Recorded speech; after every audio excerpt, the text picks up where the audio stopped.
আরে স্যার জলদি চলে, আমার দুই ছেলেকে কিছু গুন্ডা উঠিয়ে নিয়ে গেছে 10 মিনিটের ভিতরে যদি। আরে কাকা ধীরে সুস্থে বলবেন তো। আরে স্যার আমার দুই ছেলেকে কারা যেন উঠিয়ে নিয়ে গেছে, তারা বলছে 10 মিনিটের ভিতরে যদি 10 লক্ষ টাকা না দেয় তাহলে আমাদের ছেলেদের মেরে ফেলবে। আরে হাবিলদার জলদি চলো, ওনার ছেলেদের বাঁচাতে হবে।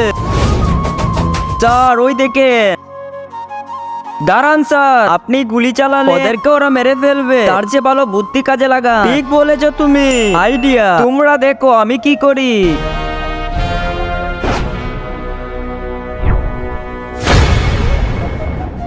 হ্যাঁ হ্যাঁ, কেমন লাগছে আমাকে? আরে স্যার আপনাকে তো সেই মাল লাগতেছে, ডাকাতরা আপনাকে পেলে তো টপাটপ দিয়ে দিবে। হাবিলদারের বাচ্চা তোকে তো। স্যার ভুল হয়ে গেছে স্যার, মাফ করে দে। আচ্ছা ঠিক আছে, এখন দেখো।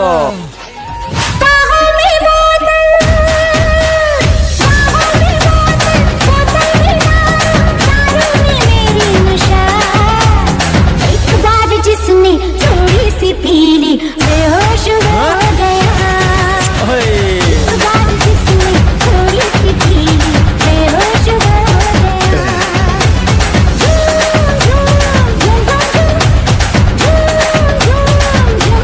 তাহলে সবগুলা অজ্ঞান হয়ে গেছে, এবার ওদের দড়িগুলা খুলে দে। চলো তাড়াতাড়ি এখান থেকে পালাতে হবে। আরে দাঁড়াও না, সাদা কালারের সাবস্ক্রাইব বাটনে ক্লিক করে যারা সাবস্ক্রাইব করে দিবে তাদের মা বাবা যেন অনেকদিন বেঁচে থাকে, আর যারা ভিডিওতে লাইক করে দিবেন তাদের মনের আশা যেন পূর্ণ হয়, এবং আমি মন থেকে দোয়া করে দিলাম। কেন ডাকাতদের তো ঘুম পাড়িয়ে দিলে, এবার আমাকে একটু ঘুম পাড়িয়ে দাও না। চল ভাই আজকে দুজনকে টপাটপ দিয়ে দে।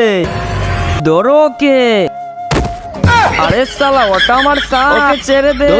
দোস্ত সালা